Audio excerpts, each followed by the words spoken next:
programang ito ay rated SPG. Striktong patnubay at gabay ng magulang ang kailangan. Maaaring may masiselang tema, lengguwahe, karahasan, sexual, horror o droga na hindi angkop sa mga... You need to go home and get rid of all your shoes na may missing shoe embellishment. Bakit? Ano bang nangyayari, Mami?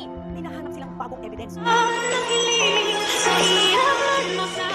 Narito na nga ang ating pakabangan ngayong Miyerkules sa abot kamay na pangarap. Dali-dali naman na tinawagan ni Moira itong kanyang anak na si Zoe at sinabi na kinakailangan na umuwi agad sa bahay ni RJ dahil may bago daw ang ebidensya na nakuha itong sina Giselle at RJ at ang mga pulis. At dito na nga na tinanong ni Zoe kung anong ebidensya iyon. At dito na sinabi ni Moira tungkol dito sa sapatos ni Zoe dahil hindi niya nga matatandaan dahil hindi napansin ni Zoe kung saan nahulog itong kanyang design ng kanyang sapatos nung ito'y maitulak niya nga itong si Don Pepe sa bangin. At nang makauwi na nga itong si Zoe ay huli na nga ang kanyang pagdating. Nasa loob na nga ng kwarto niya itong sina Giselle at RJ at tamang-tama nga itong si Giselle nakita agad ang sapatos ni Zoe at kamukhang kamukha doon sa disenyo na ibinigay ng mga pulis sa kanila at wala na ngang lusot itong si Zoe at nagtanong ito na kung ano daw ang ginagawa nila Giselle at RJ sa loob ng kwarto ni Zoe at kung bakit hawak daw nila itong sapatos ni Zoe. At dito naman na sinabi ni RJ sa kanyang anak na kumpirmado na nga nila itong tinutukoy ng mga pulis na ebidensya dahil kahawig nga ito dito nga sa sapatos at nawala nga ang disenyo na ito. Kaya kabado naman itong si Zoe na isinama ni RJ doon sa presinto upang panagutin at tanungin na kung bakit nagawa niya iyon sa kanyang lolo Pepe.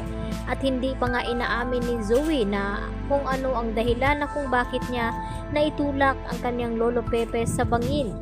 Dahil agad ngang pinadampot ni Giselle itong si Zoe at ipinakulong.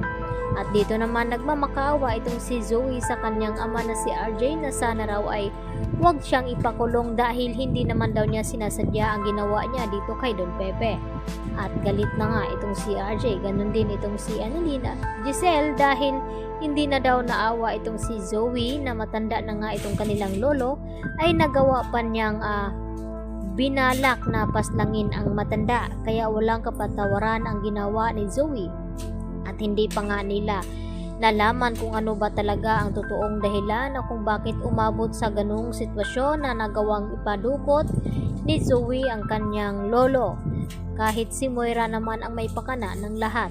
At hindi naman maisuplong ni Zoe ang ina na siya nga ang dahilan na kung bakit nakidnap itong si Lolo Pepe dahil sa nalamang sikreto nito na itong si Zoe ay hindi nga tunay na anak dito ni RJ at hindi kadugo ng mga tanyag.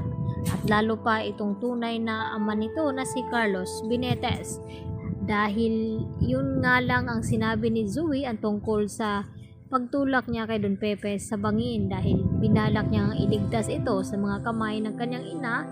At dito naman na inagaw nga dito ni Zoe ang cellphone na hawak nga noon ni Don Pepe. Kaya yun ay nahulog sa bangin ito.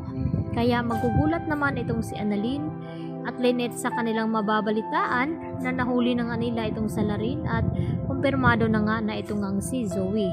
Lalong-lalo naman na hindi mapakali ngayon itong si Carlos Benitez dahil siya nga ang tunay na ama dito ni Zoe at nangako nga ito sa kanya na hindi daw niya ito pababayaan at gagawin ang lahat nang sa ganon ay hindi daw ito makulong. Subalit ay huli na nga ang lahat dahil kampante sila na absuelto na sa ebidensya ng pulis at may nakuha nga bagong ebidensya laban sa kanila. Yan lang po at maraming salamat.